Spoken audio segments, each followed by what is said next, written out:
Assalamualaikum warahmatullahi wabarakatuh. Di video kali ini saya akan menjawab beberapa pertanyaan mengenai tanaman kakao di Indonesia. Dan apabila teman-teman baru menemukan channel ini dan suka dengan video ini, teman-teman bisa like. Dan apabila teman-teman ingin mensupport channel ini, teman-teman bisa subscribe, klik lonceng yang ada di bawah agar teman-teman tidak ketinggalan upload video saya berikutnya. Sebenarnya, teman-teman, pertanyaan-pertanyaan ini merupakan tugas kuliah saya pada mata kuliah panen dan pasca panen. Untuk menjawab beberapa pertanyaan ini, saya membutuhkan atau mengambil dari beberapa hasil penelitian dan juga berita tentang tanaman kakao di Indonesia. Nah, apabila teman-teman menginginkan sumber referensi saya, teman-teman bisa klik link yang ada di deskripsi video ini. Terima kasih. Baik teman-teman, kita memasuki pertanyaan yang pertama. Bagaimana perkembangan ekspor dan sumbangan devisa produk kakao saat ini?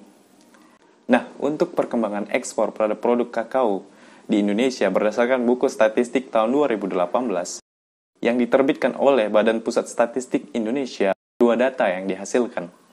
Yang pertama, data berdasarkan jenis biji kakao yang diekspor ke luar negeri. Biji kakao butter merupakan pengekspor terbesar Indonesia dibandingkan jenis biji kakao yang lainnya. Berdasarkan data berikut, 5 tahun terakhir terhitung dari tahun 2014 sampai 2018, total ekspor pada 5 tahun terakhir mengalami fluktuatif naik dan turun.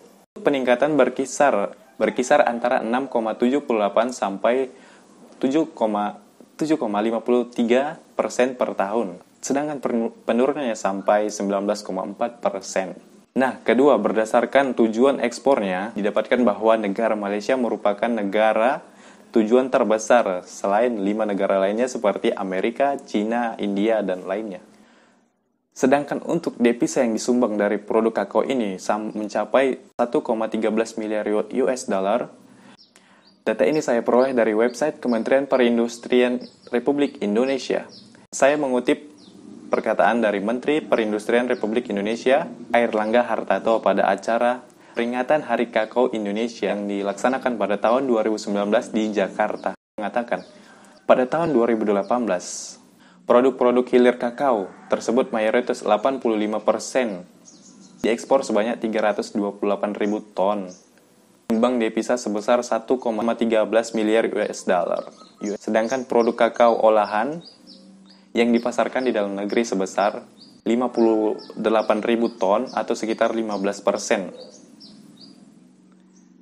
Nah, untuk soal kedua,